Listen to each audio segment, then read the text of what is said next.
Welcome to another episode of The Dissection. The Minister of Public Works has issued a statement that there will be no more procuring of accommodation or offices for the 7th administration. We're going to dissect this and look into it in this episode. Right. Now, before we go into the contents of the minister's statement and announcement, it's important to recognize that Democratic Alliance ministers have a challenge. They have a challenge because, number one, they have to live up to their criticisms, their prior criticisms of the cabinet in general. One of the things that the Democratic Alliance used to say is that the cabinet is a wasteful body. They spend a lot of money on ministers' mansions, spend a lot of money on blue lights. They also used to argue that deputy ministers in and of themselves are redundant and unnecessary, and that things such as procurement of new cars by those ministers and deputy ministers are a waste of the public funds. So now they are ministers, they are deputy ministers. And even Helen Zille was asked this question and she said, well, I hope they don't use blue lights. I hope they don't move into the ministerial mansions, etc. The reality is many of them are going to do that. They're going to use blue lights. They're going to go into those mansions. Those mansions are nice. Human nature is going to show us how different the Democratic Alliance is going to be when they are actually in positions of government. Why do I say that they're going to occupy these positions of prestige and privilege? One of the things that we know already is that the Premier of the Western Cape lives in this massive mansion, which is funded by Western Cape funds, right? He didn't do away with any of the perks. He's not living like Mark Rutte, the Prime Minister of the Netherlands, who's cycling up and down the Netherlands on a bicycle. In reality, most people are going to consume the benefits of the offices that they occupy. Right? So number one, they have to live up to those criticisms. Number two, they have to differentiate themselves from the ANC. The ANC and the DA are still rivals. There's still going to be another election. And if the Democratic Alliance gets consumed within the agenda and the mandate of the ANC and then starts also being painted with the same brush as the ANC, they will not be able to stand out or differentiate themselves or prove that they're any different from the very people that they were criticizing. What typically happens is that when the problems start landing, everybody gets blamed. ANC, DA. When no change starts being observed, everybody gets blamed. ANC, DA, it won't make a difference, right? And the fact that the president has put a lot of DA ministers with ANC deputy ministers also creates that convergence of blame, if there's any blame to go. So what will happen after a year or two is that the public will start to say, this ministry is not working for me. This ministry is not delivering for me. Kanti, DA, what were they doing there? What was the DA doing there in particular? I thought that the DA was going to be able to improve government, improve delivery, improve ABC. So if the Democratic Alliance ministers are unable to provide those differentiations and distinctions, especially in public-facing ministries where the public can come in and say, no, I used to come here to this department and I used to get this quality of service. They got a DA minister, I'm still getting the same quality of service. Then part of that is going to have a deleterious effect on the Democratic Alliance's performance as well. It's very likely, and it's a risk that both parties have to be very aware of, that both of them could decline as a result of this. But typically what happens in a coalition is that the junior partner of the coalition does not perform better in the next election, right? So what could happen, and we've seen this in the United Kingdom, where the Tories made coalitions with other parties, those other parties lost seats in the next election. That's the empirical evidence which corroborates the theory that a coalition partner in an underperforming government or even in a general government is more likely to lose support in the next round than retain their support. So they have a crisis. So we now see from Dean Macpherson a strategy of how they're going to deal with that crisis. They are going to create points of conflict and tension within the cabinet where they can. So this is what the letter says from Dean Macpherson. It was issued today.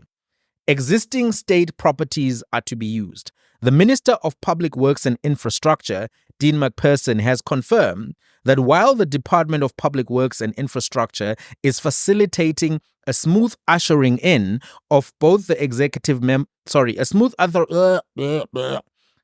is facilitating a smooth ushering in of both the executive and members of parliament for the 7th administration by providing work offices and residential accommodation. There will be no procuring of any new housing stock or offices for both the executive and parliamentarians alike.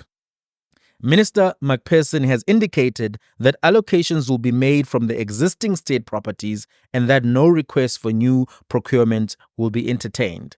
Furthermore, there will be no spending on existing properties, and members of the executive and members of new parliament will have to make do with existing furniture. Similarly, no new office rentals will be entertained.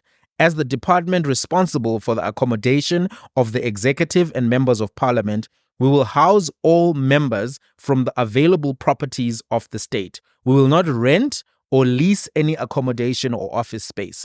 Those days are over. The department has confirmed to me that there is enough available stock to meet the needs of both the executive and members of parliament, said Minister Macpherson. Right. Then it goes on. The tight fiscal position of the state is a paramount consideration for this decision. Our economy cannot accommodate requests for the procurement of new accommodation. Moreover, we have listened to the message of the citizens about being prudent with the public purse and cut down on perks and invest more in creating jobs and growing the economy. My number one priority is to invest in infrastructure and turn South Africa into a massive construction site under the theme of Let's Build South Africa, said Minister Macpherson. Minister Macpherson has already hit the ground running within the department, having met with the Deputy Minister Sihle Zikalala and Director General Sifiso Mdagane to discuss a number of critical issues within the department. The minister will meet more stakeholders in the built environment and infrastructure sector in the coming weeks. Hashtag Let's Build South Africa. Which sounds very much like Build One South Africa, but story for another day. So, quick reaction. This is good politics, right? It's good politics because it touches on themes that the Democratic Alliance has already been speaking about. In fact, Leon Schreiber wrote several articles last year around this issue. And some of the criticism that were raised, for instance, were that there was tender corruption in some of the building, disbursements that were occurring. So, for example, at one house in Kenilworth in Cape Town, 1.4 million was spent on renovating the kitchen. That's a lot. 1.4 million for a kitchen renovation, right? And then he says, look, that is a symbolic, or not symbolic, but it's clear that there was some corruption that happened there. Somebody chowed the money. Money was grom. Look, hey, that's a fair criticism.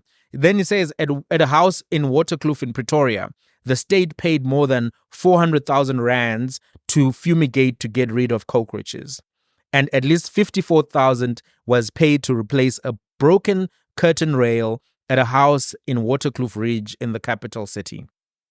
So these criticisms are criticisms that the Democratic Alliance has made prior, right? So if, in case you didn't know, just to go over some of the numbers, in case you've not been paying attention or you haven't really been following. So what does a minister make?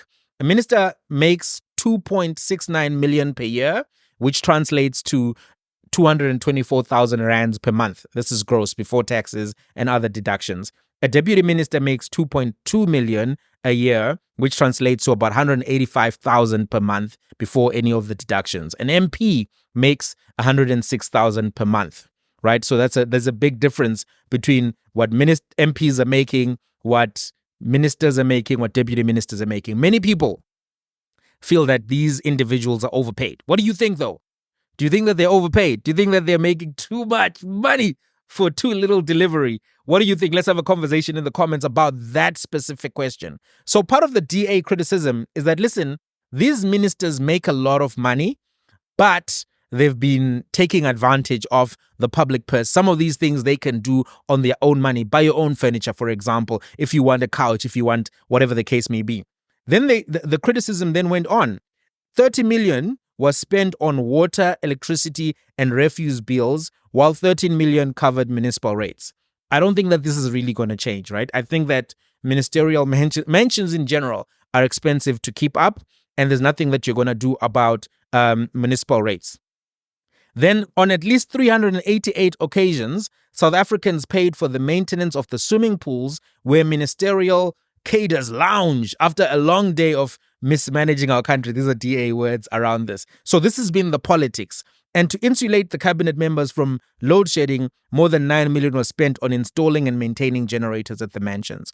So just some thoughts about some of these criticisms. Some of them I think are fair. I think the criticisms around how much ministers are spending, how much was spent on renovations, fumigation, and replacing curtain rails. I think those refurbishing criticisms are fair. The furniture criticisms may also be very fair. I think that water, electricity, refuse bills, there's nothing that really can be done there. And also, I think maintenance of swimming pools. Ministers host diplomats. They host other ministers. They host from other parts of the world.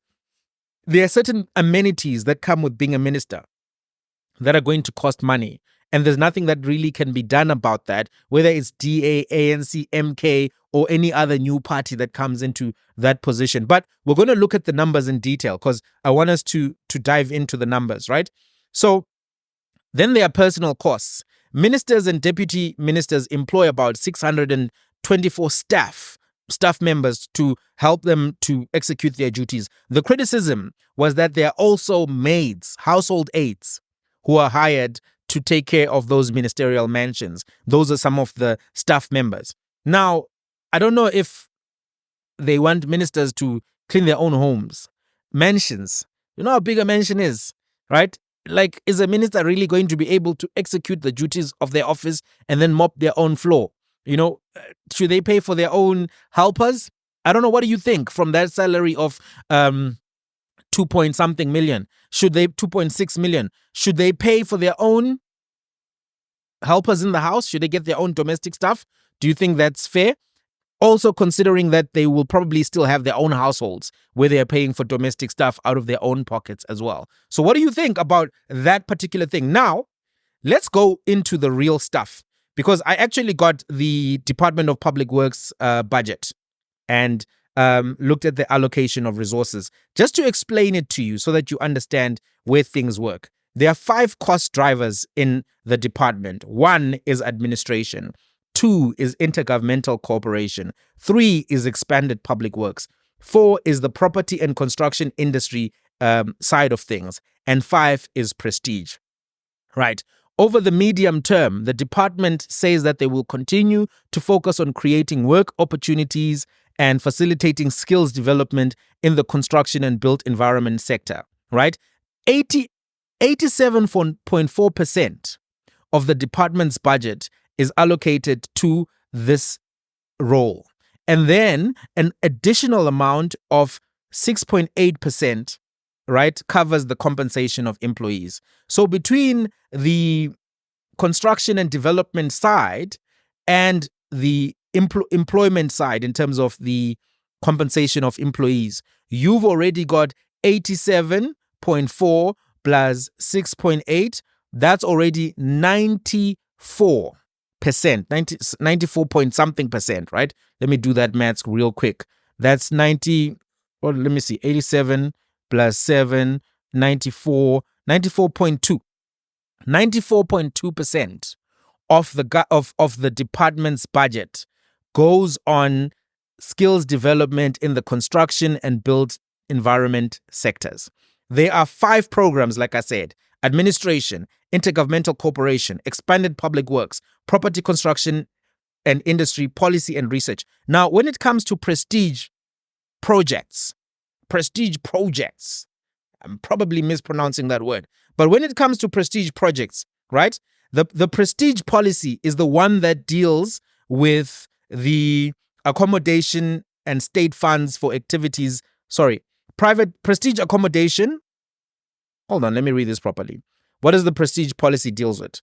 The prestige policy, it provides norms and standards for the prestige accommodation portfolio and meet the protocol responsibilities for state functions. So it's state functions, it's accommodation, it's also parliamentary villages and transportation of members of parliament. All of that, I think, falls into there.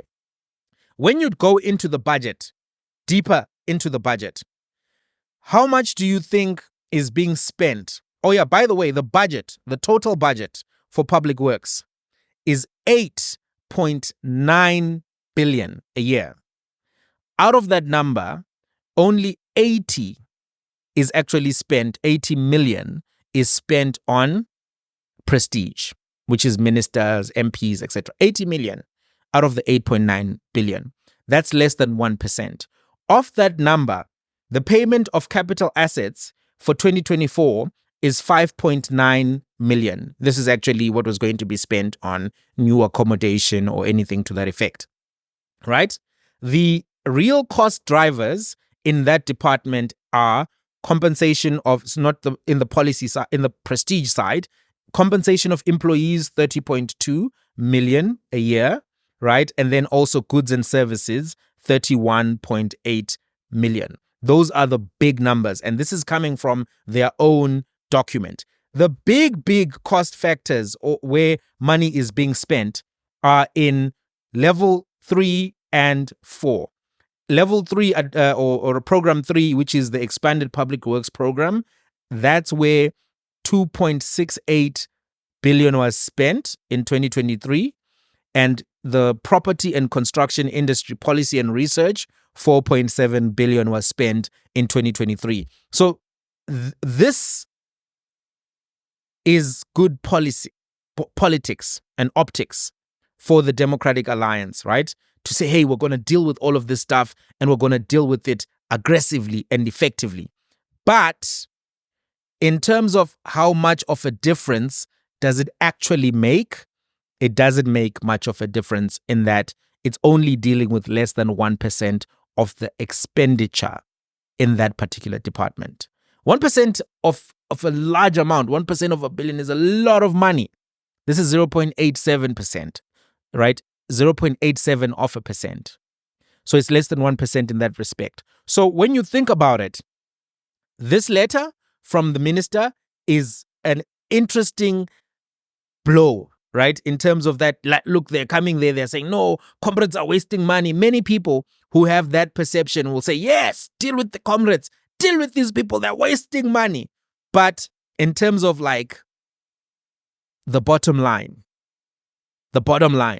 this is not going to make much of a difference in that department because the largest drivers of expenditure, like I said, are the public works program as well as the property and construction industry policy and research side of things, where they pay a lot of entities a lot of money.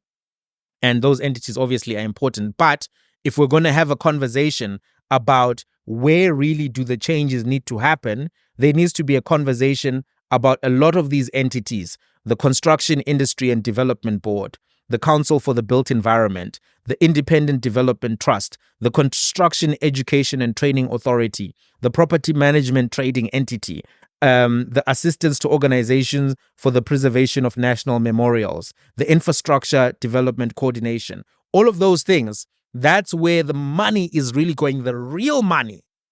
It's obviously important for ministers to show that they understand the economic situation. It's obviously important for ministers to show that, right? And I think there's going to be a serious conversation about benefits for ministers, and it's necessary. But I think we shouldn't blow it out of proportion because it's not where the biggest expenditure in public works and infrastructure occurs. Guys, thank you so much for subscribing. We've got over 20,000 subscribers now subscribing to the channel. I'm really humbled. I'm thankful. I'm grateful for your continued support. If you haven't subscribed yet, consider subscribing. It's free, that thing. Subscribing. There's no FNV debit order that comes through, but it helps YouTube know that you love the content and helps others find the content as well. So if you want this content to keep coming and coming in volume with this level of quality, let YouTube know that, hey man, I love this stuff that Mighty Jamie is doing on the dissection. Double tap, press like, press that bell for notifications. Let's let the public know that things are going down over here. Till the next one. Thank you so much. So grateful, so humbled. What do you think about this move by Dean Macpherson? Do you love it? Do you think that ANC members have been wasting? The cabinet is bloated, the biggest cabinet ever. So, DA used to speak. Helen Zille actually said she didn't know that the cabinet was going to be this big. I don't believe her, because they were taking deputy minister positions, etc. If they didn't want, they should have said, no, we don't want any deputy ministers. If you want to give us deputy ministers, we'll just rather have the 6. No deputy ministers from DA, because, they're saying that they didn't know that it was going to be bloated. It's a very bloated cabinet. But we have to be aware where the real money is being spent, even though the cabinet will contribute to more costs, right? Because there are more ministers, deputy ministers. I think they may need to look for more properties. And then maybe that's where the real fight is about, right? Because now you've added these deputy ministers. A mansion can be very expensive. In fact, a mansion can cost 10 million, 15 million, depending. And some of these new properties, in the Western Cape, properties are very expensive. So these deputy ministers, they're basically saying that, hey, if you're a new minister, deputy minister, you can forget about a mansion. Forget about it. Anyway, what do you think? Let's have a conversation. Guys, time is up. See you next time. Thank you, though, if you're still watching. Really appreciate your viewership to the very end.